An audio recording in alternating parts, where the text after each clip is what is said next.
In a brand new series today called Fearless, as we celebrate the resurrection of Jesus Christ, and hopefully it makes more sense as we get into it. So it's going to seem kind of strange, the question that we're going to ask you today, but the question that we want to ask you today is this, is what are you afraid of? What are you afraid of? And that might take a little while because a lot of people are kind of like, don't really like to admit my fears. If you're a man in the room, I'm not afraid of anything. I got you. I think your wife would beg to differ, but anyway, that's okay. But let me ask you a question though. What are you truly afraid of? And today we're going to talk about in this series for the next 5 weeks, we're going to be taking a look at how to overcome some of the fears in life, starting today with the fear of darkness. How do you overcome being afraid of the dark? Anybody afraid of the dark? Anybody, your husband is afraid of the dark, but he wouldn't admit it, and you go, nobody wanted to raise your hand for that. That's okay. I know you. I've been camping with some of those guys, and they have to have those nightsticks that they break, and I'm like, what is that about? And it's, I think it's because they're afraid of the dark. But here's the reason why I mention it, and it might be a strange place to start, but I think as we wrap up, it's going to make a lot more sense. So I want you to think about, one, what are you afraid of? And then I want you to think about fear of the dark. What are we afraid of in the dark? Because here's what I know. Darkness changes the way things feel. I don't know if that makes sense. But if you're in the dark, oftentimes it can feel a lot different than what it feels like in the light. A couple of years ago, we went to Hollow Scream at Busch Gardens. Has anybody been to that? Or yeah, my wife doesn't like being scared, so that was really not a great place for us to go. But we went through this haunted forest type thing, and it's outside. And I was kind of surprised because from our angle, it was very lit. And so if you looked at the back of the church, that's like there were some scary people kind of like in the back of the church right now. I'm just playing. But there were some scary people. Sorry. There were some scary people in the back, and we were looking at, from our vantage point, we were in line walking through, and they were walking up to the people that were going to walk through this haunted forest. And the people were coming, and you could see them, and not until they got right up to them, the person was kind of like, blah, and you're like, what in the world? I mean, you could see them coming. I know they're scary, but you could see them, so why is that so scary? Until we started going through it, and what we realized was they had shined the spotlight towards you, and when you put smoke there, it's as though they're just coming out of the dark. It was pretty amazing. But looking at it from the other angle, when it wasn't the smoke, you could actually see them coming, and it wasn't scary at all. And so it did tell me, darkness enhances fear. It absolutely does. So here's what we're going to do. We're just going to cut the lights off just for a minute, okay? And we're just going to do a little test, and you can kind of see how it feels. Maybe look at the person next to you, make sure you're okay before we do this. Don't turn on any devices. And it might not be totally dark, but you'll see the difference in feeling, okay? All right, go ahead. Now, it's not completely dark, but it feels different, don't it? All right, go ahead, cut the lights back on. So, some of the men, you can cut them back on. Some of the men are scared, some of the people, I was a little scared. I was looking out, and I realized, man, I saw some people, and I thought, oh, I don't want to be in the dark with them, but okay. Some of you non-church people, you know who you are. But anyway, you come every now and then. We're like a little scared to be in the dark with you. I'm just playing. But here's what I want you to see, okay? Some of you guys might go, it really wasn't that scary. But here's what I want you to see. It did feel different, though, didn't it? When you're in the dark, it feels different. It just does. I mean, it enhances. How many people thought about, now I really do want to know who's around me? Now I really did think about what could that be? What could happen? I know as a kid, if you saw anybody see Poltergeist, that for years, you were kind of like, hey, I have to look under my bed, right, in the dark. Because when it got really dark and that clown was gone, you're just like, oh, man, this is really scary. And but fear of the darkness is a huge thing. Today, though, we're going to talk a little bit about spiritual darkness. That there is a thing called spiritual darkness. And what I'd like you to think about is what are you truly on the inside? Is there anything that you're afraid of? Is there anything that you would say, hey, I wouldn't want anyone to ever find this out. If they did, I don't know what I would do. I think I would just die. Or maybe it's, hey, I've kept this secret for so long, nobody really knows about me. Or I have this deep hurt that is at the edge of everything that I do. And I know I'm pulling at a string today that might be kind of hard. Or it's the void of life. It's the abyss of life. It's the chaos of life that goes, I'm a little bit scared of what that void looks like and where I go when that void is. And I fill myself with all kinds of things, maybe addictions or any other things. And I know it's an uncomfortable topic, but I think it's going to make sense today where we want to go as we go. So here's what I want to do now. I'm going to kind of shift gears fast, and then it will kind of wrap the whole thing up. So it's going to be kind of like none of this makes sense, and then hopefully at the end, it all comes back together and it'll make sense, okay? So what I want to do is I want to kind of give you God's perspective on this thing, okay? This whole issue of darkness and how to overcome this fear, I want to give you God's perspective. So you ready? So if you got your Bibles, if you want to turn to the first book in the Bible, Genesis, we are going to do the whole Bible today because some of you guys only come once a year, and we're going to pack in. That's right. You thought you were off the hook, but here's the thing. Your second service, I can go, I'm just playing. We won't do that to you. But what I'd like to do is this. I'd like to just kind of summarize a little bit, but it falls, and if you don't understand the whole story, you might not understand how we got to where we're at. And we can get very confused by this. We can actually get very angry about it. And so I want to give you a little bit of perspective today, okay? So in the book of Genesis, in Genesis chapter 1, in verse 1, it says, God created the heavens and the earth. And the earth, and then in verse 2, it says, the earth was without form and void, and darkness was upon the face of the deep. It starts with darkness. And darkness was on the face of the deep, and the Spirit of God moved upon the face of the waters. And then we see God creating the first thing. He says, and let there be light. And there was light. And God saw the light, and he said it was good. Why? Because he understood, hey, light, and he made it this way, that darkness flees from light. It's not the other way around. That light, if light is here, no matter how small, and you probably saw that, you flick the lights off in here, and very quickly, as your eyes adjust, it goes right to the light. That a very small light in very dark places can be huge. God created light, physical light.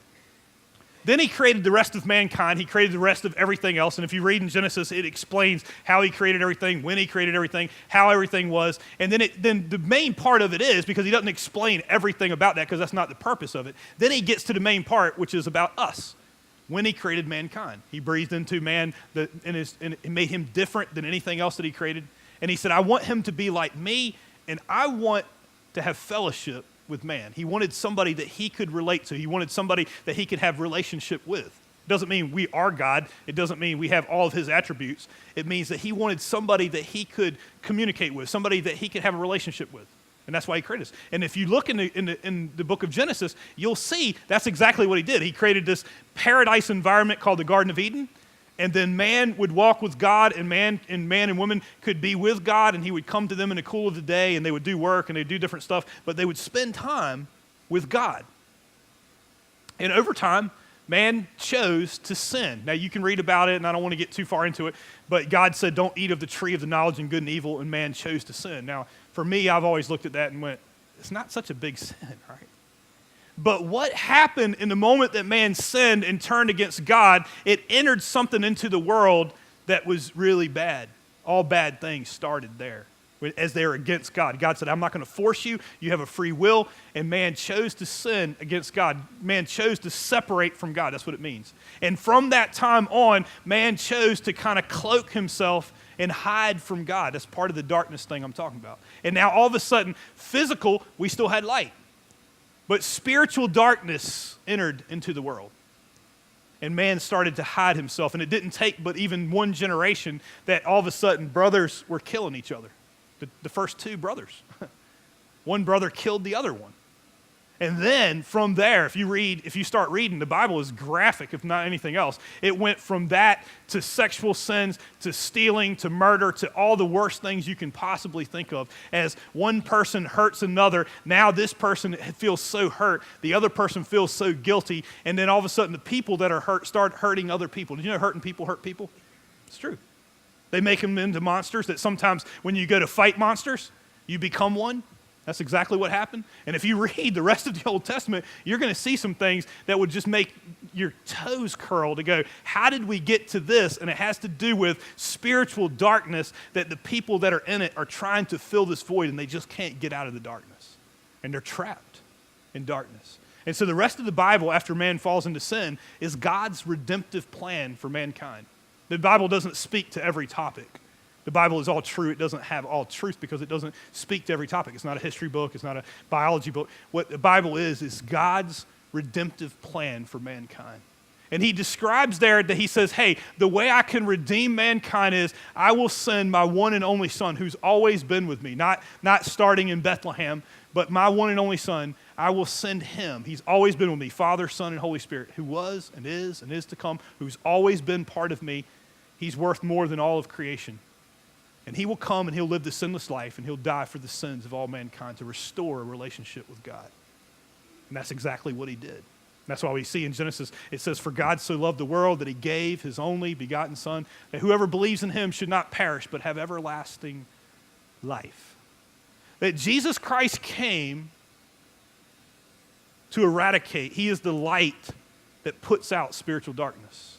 He is the light that shines into spiritual darkness. In fact, that's exactly what he says about himself. If you want to look this up later, you can, or it's in your outline. It's in John.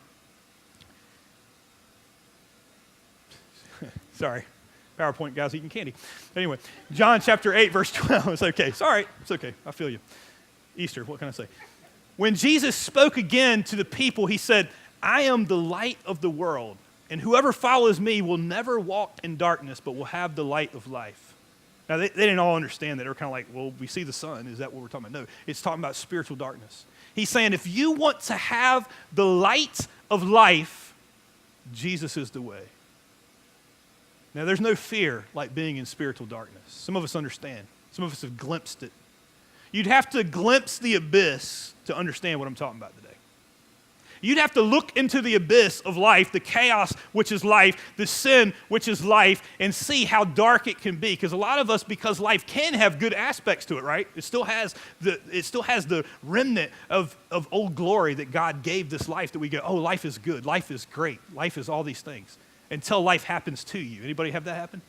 Where it takes a corner and you go, now you glimpse the abyss and you realize life is completely and utterly out of control. And as you stare into the abyss stares back into you. And it's the scariest thing in the world. And we try to fill ourselves with all kinds of things and we can't fill ourselves enough. It's the reason why what Jesus did when he came to die on the cross, it wasn't just about a suffering death. It was what that death represented. He said, hey, what I'm going to do is I'm going to take all of the sin onto me. I'm going to take all of the spiritual darkness, everything that happens in the corners, everything that no one talks about, I'm going to take onto myself on the cross. If you read the account of the cross, you'll see what I'm talking about. Part of it's found in Matthew 27, and we don't have a slide for it, but you can write it down. Matthew 27, verse 45. As he was crucified and beaten, and many of you guys have seen that. If you want to see an amazing account of it, the Passion of the Christ depicts the crucifixion of Christ. It's very hard to watch. It's very graphic violence. And then it comes to a place where as he's on the cross, he says something. He says, my God, why have you forsaken me? It's a very important piece to the cross. He didn't say that because he's complaining. He chose his words. He only said like 7 sentences while he's on the cross. And he picked these words because he could barely get out words. But he said this intentionally because what he knew was coming was this, is God was about to pour his wrath out on his son for all of mankind. And he knew what was coming in the darkness. You know when it happened? In the dark. In fact, that's what it says in Matthew 27, verse 45. It says, from noon until 3 p.m, darkness came over all the land. In fact, if you look back through history, you'll find, I don't know if it was an eclipse or what happened, but anyway, it doesn't matter why, but the point is, it was in complete darkness that he hung on the cross. And all of the fear of all of time he bore on himself. All of the pain that's ever been. Now, we can't conceive of all of it. What you can conceive of is what's happening with you. All of your guilt. You feel guilty about anything? Is there anything you go, man, I don't know what that is, but I just want to kind of do a sidestep on that? And you feel guilty? Anybody ever been hurt?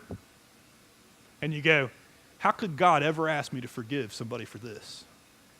Because Jesus paid for all of that pain.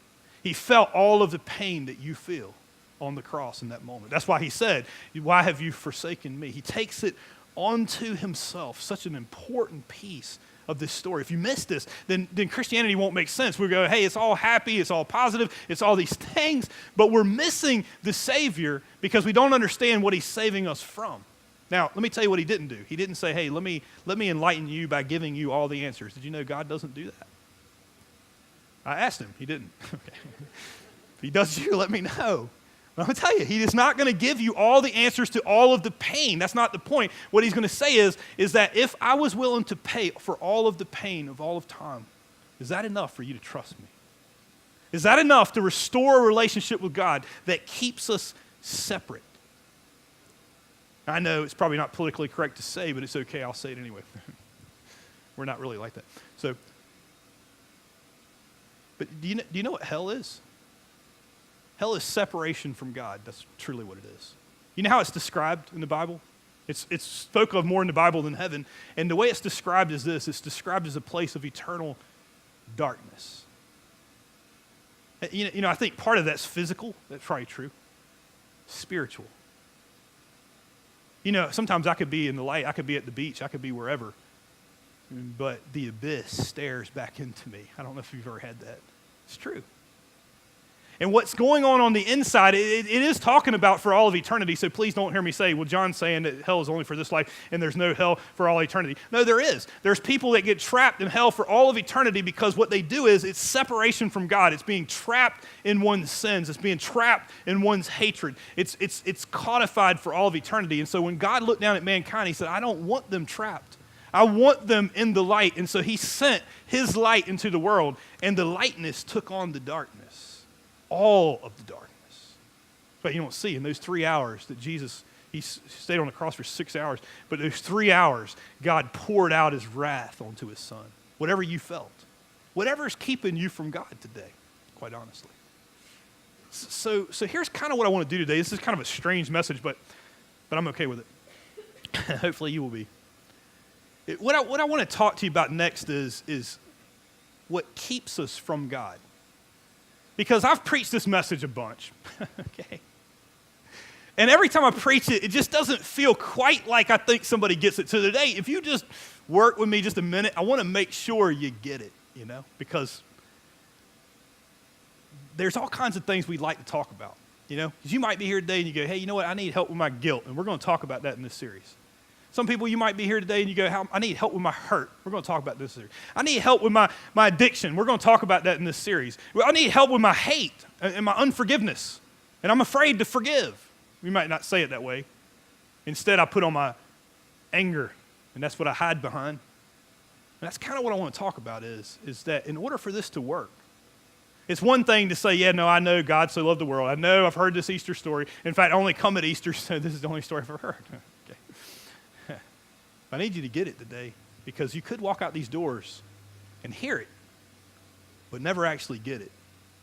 And I want you to get where God sees you today. I want you to make sure you don't miss the most incredible opportunity of all of time that's right in front of us, the light that God wants to give you. Okay, so this is not going to make sense at the moment, but I brought my costume from Halloween. So I got the holidays mixed up, I guess. But anyway, so many people cloak themselves in all kinds of things. And I didn't really think about putting this on, so I probably should have had. Anyway, all right, we're going to try it. And by the way, my voice changes in here. Can you guys hear me okay? Because it sounds super weird in here. I am your father. Okay. Anyway, I'm not sure where we're going with this. You know why I wanted to do this? Because, yeah. But you know what you can't see right now? I'm sticking my tongue out at you. No, I'm just playing. What you can't see right now is my face. This is what you see. This is what I portray. And there's a reason why I'm saying that, because this is what the problem is.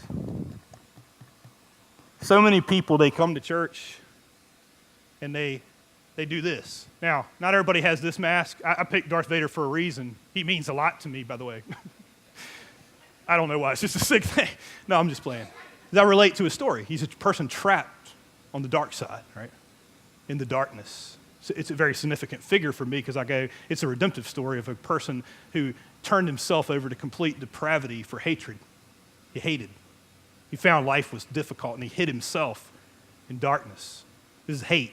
This is a person that don't want to forgive. We'll talk about that next Sunday. You know, other people wear other masks. You know, some people wear a mask that's a clown mask. Did you know? Some of you guys are wearing it for real.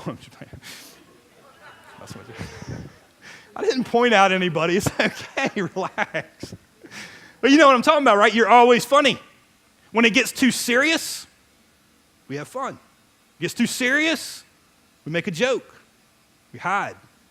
But on the inside, it's not like that, right? Some of us hide behind all kinds of stuff. Some people do it. You know what this mask is? It looks like maybe a nun or something. You know what I'm saying? It's religion. We put on our mask, and what it is we're the church lady or the church man. You met them? And they hide behind a religion that doesn't get here, but it's all up here. And unfortunately, they don't know God any better, right? They don't know God. They don't know Jesus. They've never experienced the love of God. And deep down inside, here's what I know. And I know I'm pulling at a string today, and it's okay. I've thought long and hard about it because I know I'm not a psychiatrist, so I'm really careful about pulling at these strings. Because here's what I know. Some of us, we have worked, all right, I'm going to take this off, it's weird. We've worked really hard to cloak ourselves, right? You wouldn't know the real me. If you did meet the real me, you wouldn't know it because here's the thing. I've cloaked it so well and I put it all deep down inside and I have compartments for everything. And some of us, we've gotten really good at compartmentalizing and pushing that stuff down. And then if anything happens, right, out of control. This is why we're such control freaks. Maybe you didn't know why you are. I can tell you. You're control freaks because I got to control everything because if I let one thing go, all of a sudden it's all going to pop out. And now it's chaos. You know how I talk about the abyss? That's what you're looking into. Because if I can't put it all back in, then it's just going to go crazy. And then I try to control, and I try to control, and I try to control. And then if I can't control, you know what I do? Maybe you didn't know this part. You turn to a vice, right? And the vice helps me, and then I kind of reset. And I go back into, it's okay. And then and some people, it's like I have to keep going and keep going and keep going. Can I tell you where the scariest place in the world for you would be? In the dark, right? But you are in the dark, aren't you? If you really took time to think about it, here's you.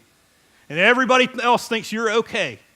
Probably not the best mask to say you're okay, right? But some of you guys got a different one, and you look really good. In fact, your Easter outfit looks awesome, so you know. But on the inside, dark, right? I don't want to look in there. I'm scared of in there. I'm so afraid. And when you come to a place like today, in a message like this, in a church maybe you've always heard, or maybe you always thought, God's against me.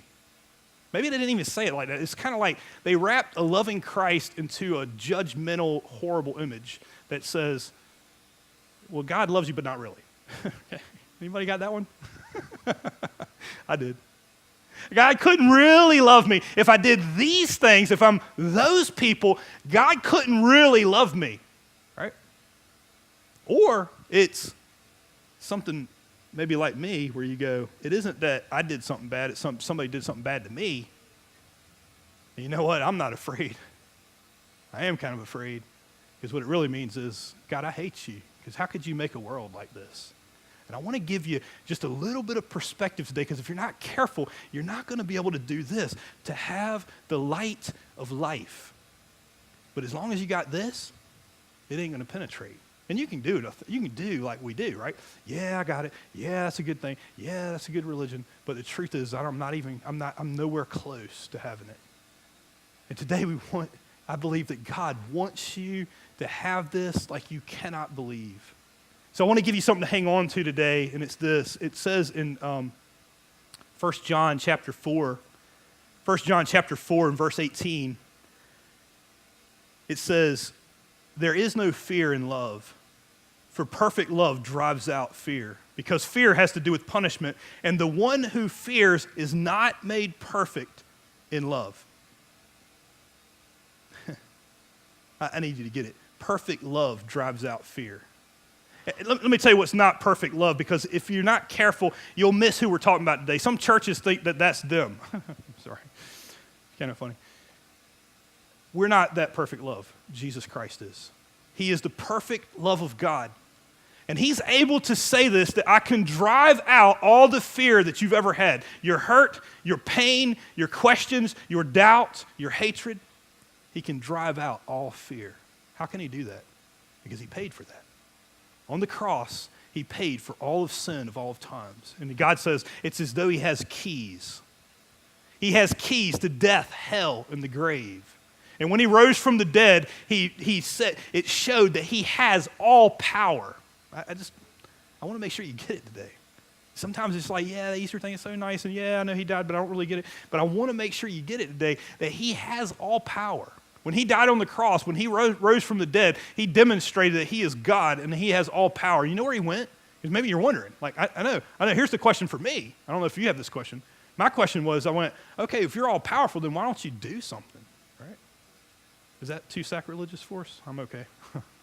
Hopefully you are.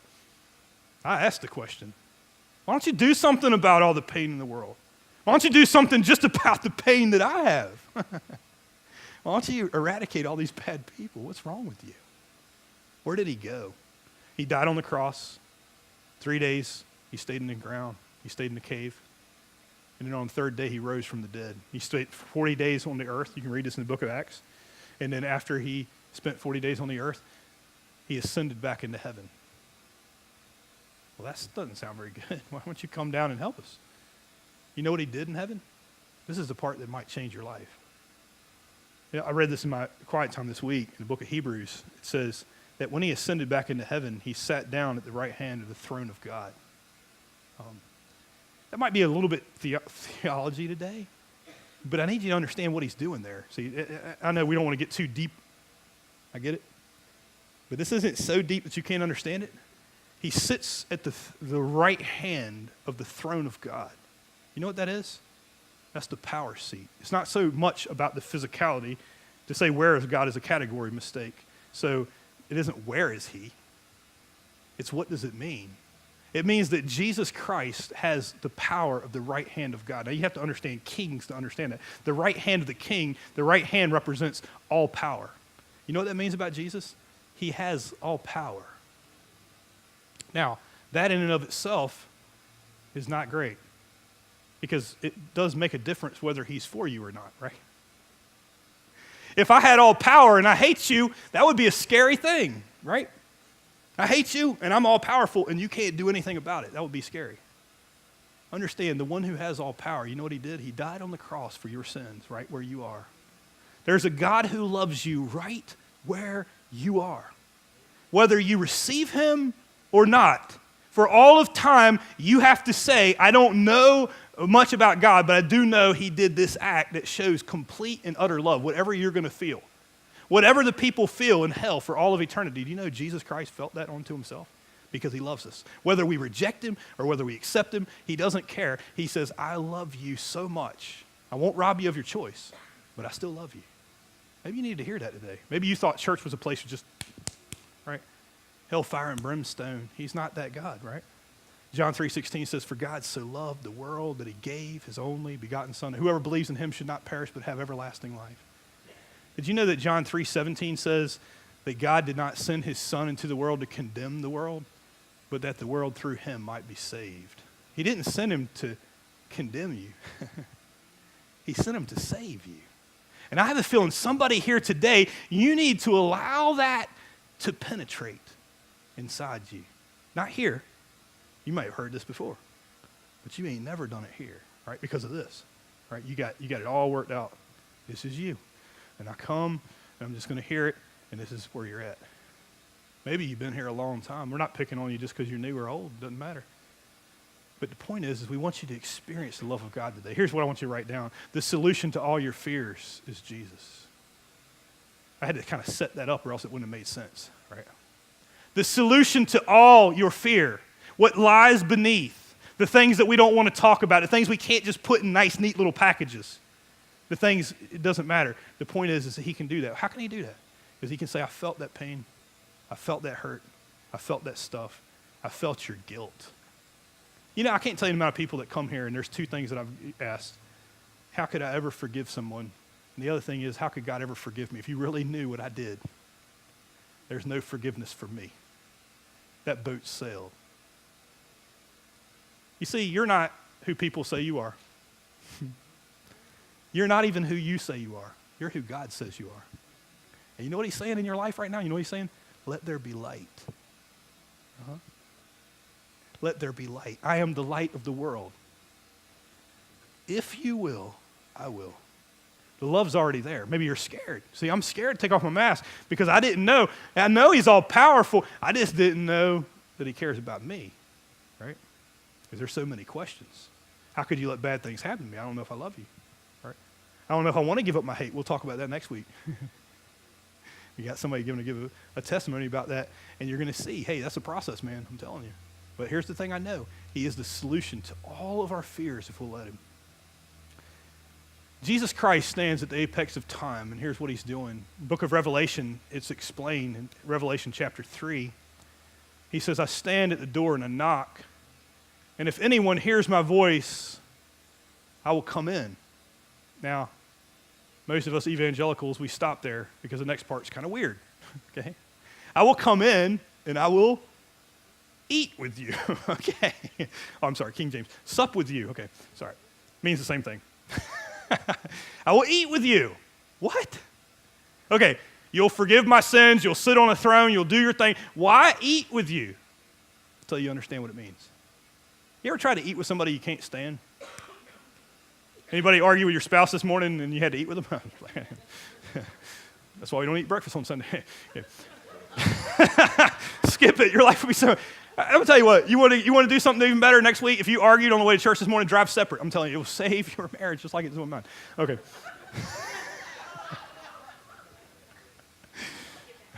True story, okay. What am I saying? He'll eat with you. Why do I say that? He wants a relationship with you. He wants a relationship with you. You know what the solution to all your problems are?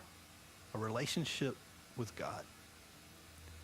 In the Garden of Eden, there's a reason why I went through this whole litany, because I wanted you to understand what God wants. You know what he wants? A relationship.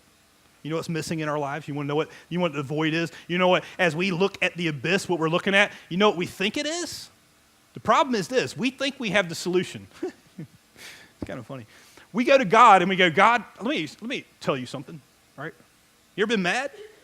Oh man, you let somebody do something to you and you see the conversations you have with God. God, I know how to fix this, right? You think you do. Right? Man, when you're lacking resources or your family's lacking resources or your children are lacking resources, you know what you think you need? More stuff. Can I tell you something? I've had more stuff and it didn't help. The more stuff I get, the more stuff I want, right? And it's like something I can never get.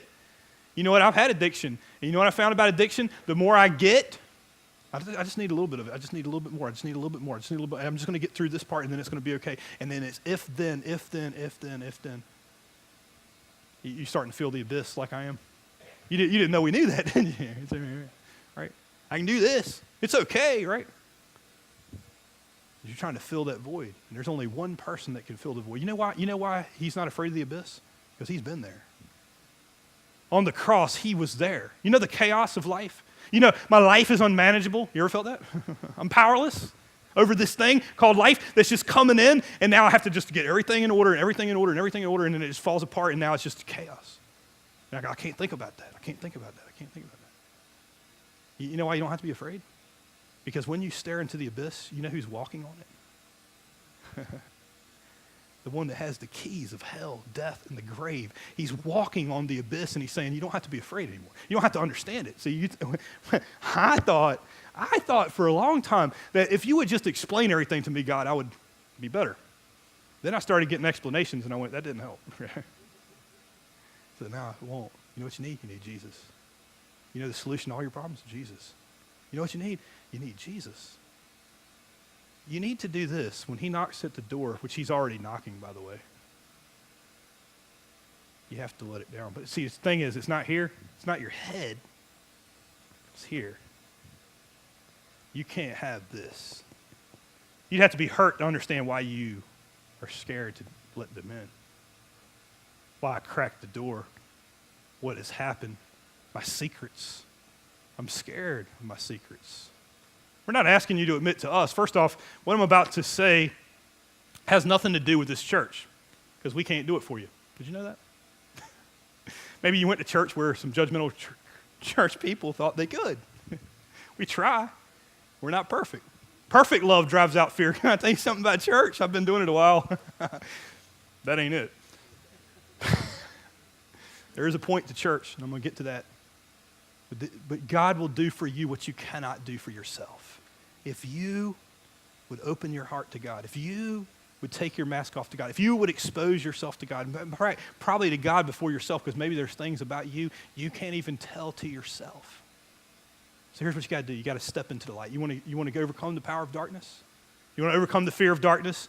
Step into the light. Jesus says, I am the light of the world. He said, if you step into the light, if you step into my light, you will have the light of life. It will make sense. I will give you purpose. I will give you a plan. I will help you, even in the things you don't understand. I will walk with you. You will not fear the abyss. You will walk on the abyss. Okay? I'm telling you, it can happen. Step into the light. So how do you do that? Okay? I want to give you two things. You can write them down if you want. Number one, admit your reality.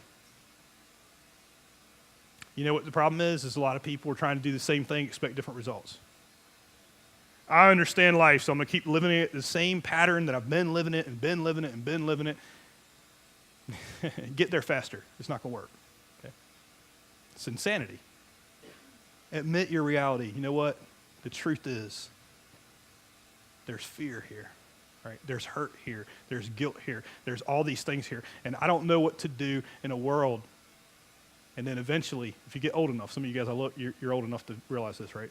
See your white hairs? You got it. I got some too.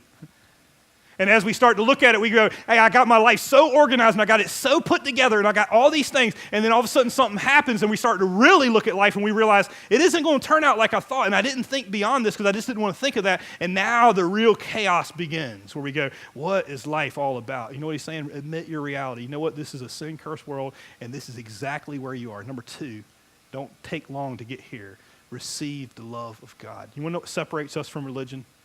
We did not start New Branch to be religious. If we did, we didn't do very well. Okay. We separated it because here's where religion lacks. God didn't create religion, man did. What religion lacks is the religion starts with, hey, here's how you can love God. Can I tell you something? If you take an empty cup and you try to pour it, there's nothing there to give. You can pour it all day long. I can turn an empty glass over all day long and there's nothing there. What God is saying is this, you love because I first loved you. And when you receive the love of Christ, you have no idea how much that's going to fill you. You see, he's more than enough to fill whatever void you have and then some. You see, because we're not even asking the right questions. And he's saying, I want to come in. I want to knock at your heart's door. And if you'll let me in, now you can do this. You can say a little prayer, put the mask on. I've done this for years. And everybody goes, I checked the little box, I did the little thing, and now I'm saved, and everything's good. And the truth is you're no closer to God because you've never experienced him. You know how I know? Because you're still full of fear. And perfect love drives out all fear. Let me ask you a question, though. Are you afraid? What are you afraid of letting down? Is it your theological walls? Is it I got a whole construct, and as long as I'm judgmental, as long as somebody else is worse than me, and if I push them down, this is how I can tell. You know why judgmental people, I can tell right away, you do not have Christ. Because the reason you're doing it is the same reason I do it, is if I push you down, it makes me look better. You don't have the love of God. You're afraid. You're afraid. Take the mask off and experience a God who loves you. And see, the reason why we're doing it is because we're scared that if God really saw me, he couldn't love me. He does, though. He's already done it. You do know that, right? He already died for those sins that you're not admitting to. Don't think you're informing him. He knows your. It's not about confessing to God like, hey, I don't know if you know I did this. Yeah, I know. I didn't see it that way. I know. But what about this hurt? I know. Give it to me. I can't forgive them, but could you forgive them if I said, look, I've already paid the price for that. I'm not asking you to restore the relationship. I'm just asking you, would you let that poison go? Would you allow me to come in and do a work that you cannot believe? If you step into the light, if you admit your reality, I'm a sinner. I'm a hater. I'm guilty. And then all of a sudden, you allow him to go, you know what? But I love you. That's where you start. Not fix it yet. We're going to talk about how to fix it in this series. This is steps, okay? In a moment, God can save you. But it takes a while to get right, don't it? That's where the church goes wrong. He goes, hey, in this moment, you received Jesus. Now you're all better. Where are you? Okay, just tell me, which person is that? I haven't met you yet, okay? Just so you know. No perfect people. It's not how it works. I want to tell you about the next part, but I want to make sure you get this part. Before we get to the next part, I just want to make sure you know, the church cannot do this for you. I cannot do this for you. Only Jesus Christ can do it for you, but he's more than enough. And you know what? He's seated in a place of eternal glory. And you might be asking the same thing I did, and I never came back to that question. Why hasn't he come back yet then? Why don't he do something? You know why? Because he understands in this sin-cursed world, there's people that don't know him, and what he's doing is he's allowing time for them to know him. Maybe you didn't know that. And you know where he sits? At the right hand of God. You know what he does there? He just sits. No. He makes intercession for us. I don't think you know what that means. If you did, you'd be way more excited. I'm going to tell you what he's doing. He is praying for you. He designed your life for this moment to say, maybe you didn't know God, but God loves you right where you are and too much to leave you there. And he's praying for you in this moment. And you go, I don't understand all life. Well, you're not going to. But you can understand the love of Christ that sits at the power seat. And he goes, what am I going to do with the power? I'm going to pray for you, that you might come to me. And if you'll only do this, I'm going to stand and I'm knocking at your door. Would you let me in? Would you, for the first time in your life, stop all this phony stuff and pull off your mask and show me? Not the church, not John, not confession to people. We'll talk more about that later. We do want to help, but we're not Jesus. We have no more right to judge you than you do us, okay? And we're all messed up, believe me. But Jesus can start to restore it. And if you would open up your heart, he will come in. You know what he'll do? He'll form a relationship with you, just like in the Garden of Eden, okay? So in a minute, I'm going to pray, and I hope you'll pray with me. There's one other part. If you're here today and you're going, you know what, this is kind of getting to me. What do I need to do? What we want you to do is okay, I just need to make sure I'm clear, because I've tried to do this before, and I don't think people really get it sometimes, because it kind of feels like a telemarketing thing, but it's not. It feels like a timeshare thing. It's not. But here's what I know. I've been around it a long time. I've done it a long time for myself, and I understand how this works. In this moment, you might feel something. That's the Holy Spirit of God going, I want you to see God for the first time. For the first time, you've had a perspective change. And in a minute, you could pray, and you could ask Jesus into your heart, and he's going to change it forever. But the problem is you cannot do this alone. That's how God made it. And now I'm going to tell you what the church is for, just so you get it. The church is to help. It's not to be perfect. It's not to judge you. It's not to fix you. It's that we do life together. Jesus took his gifts and he said, here, I'm going to do something really funny. I'm going to give all the gifts to different people so they can't do this by themselves. It's like making a pie, one sugar, one apples, one this, one that. All the ingredients. You can't do this by yourself. So doing the church by yourself. But here's what I know. Most people do not have any aberration against God and where we're at. Maybe some of you guys do. You probably wouldn't be here if you did. That means you're not really against God. But I can tell you, after talking to hundreds, if not thousands of people and interviewing them, you know what they don't like? The church. I love Jesus, but I can't stand that church thing. But I need you to understand what this is, because this is life. And it's going to seem so small, but this is the next step. When you step into the light, now we can't do anything unless you step into the light. If you come and you do this without Jesus, let me just be clear, it won't fix you. Okay? We won't fix you. You will see a lot of cool things, and you'll try a lot of cool things, and some of it might work, and some of it might not. But what I'm telling you today is this, is that if when you receive Jesus, then this will work. And what it is this, one step to let us help you. So inside there, I would like everybody to pull these out, if you wouldn't mind, inside the front of your chair. If you don't have them, they're behind you, and if you don't want to get them right now, that's fine. But there's connection cards in the chair right in front of you. And what I'd like you to do is, if you're really serious about this thing, if you go, you know what, God's touching me today, I would like you to fill this out. Let me tell you why. I'll explain what we're going to do with them, and that might help you. On here is a place where it says, hey, I became a follower of Christ today. Maybe you've never done that before in your life. If you pray that prayer, let us know. We want to celebrate that with you. The second thing is this, and the thing below, we'll tell you about baptism, but the one that I really want you to understand, whether you've just received Christ, whatever decision you make today, if you want to get connected, here's how you do it. Because a lot of people go, I just don't know how to plug in, right? I can come back to service. We want you to do that. But there's something else. We're going to have a meal next Sunday right after church called the Pastor's Meal. It's for new people, okay? It's for anybody that's new that wants to try to plug in. And here's what we're going to do at that meal. We're going to have a great spaghetti dinner, okay, which is awesome. And then after the meal, I'm going to tell you a little bit about the church, not a lot. So the whole meeting is less than an hour, and that includes eating. And then we're just going to connect you with one other person, and they're going to help you go, here, how do I take a next step? That's it. And you go, yeah, that don't sound like a big deal. And everything in you right now, if you're really wrestling with taking a step towards God, you're going to think about this thing and you're going to go, you know what I'm going to do? Yeah, I hear you. I feel it, I'll pray, and then I'll think about this. If you think about it, here's what's going to happen to you, I can tell you. When you walk out those doors, there is a real person called Satan, and he is going to jump on you. He's not somebody in our church, by the way, but he is. He's real. He's a real spirit. And what he's going to do is this. He's going to say, put it off. And you're going to walk out those doors, and we won't see you again until next Easter. You're going to put it off, and here's, you know why I know? Because I saw you last Easter. Yeah, sorry.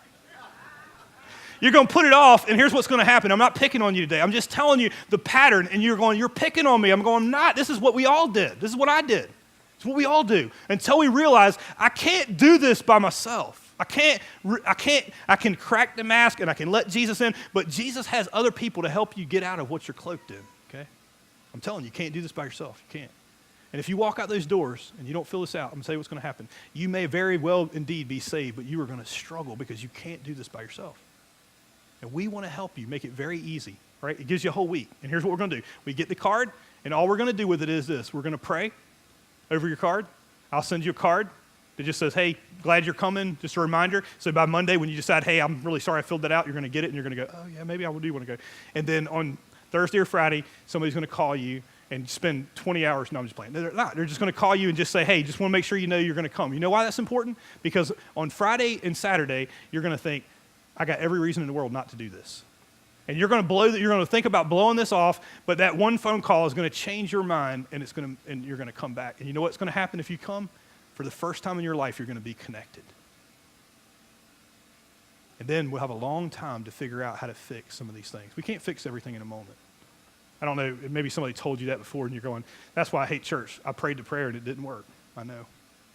If somebody told you just a half-truth. Jesus Christ is the solution, but he doesn't do everything in a moment. He does it through other people in your life. It's absolutely amazing.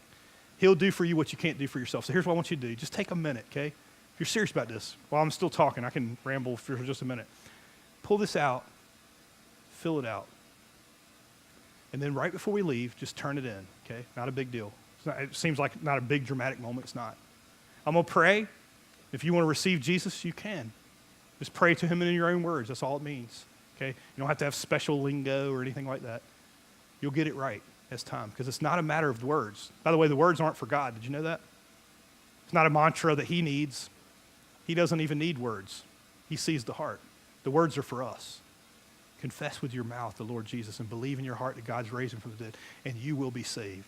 And then take a step towards God. He's already taken one towards you. He's knocking at your heart's door. So here's what I want you to do. Fill these out and drop those off to the usher on the way out. We didn't invite you here for money, but I'm telling you, this is the lifeline, okay? All right. Can we stand for prayer?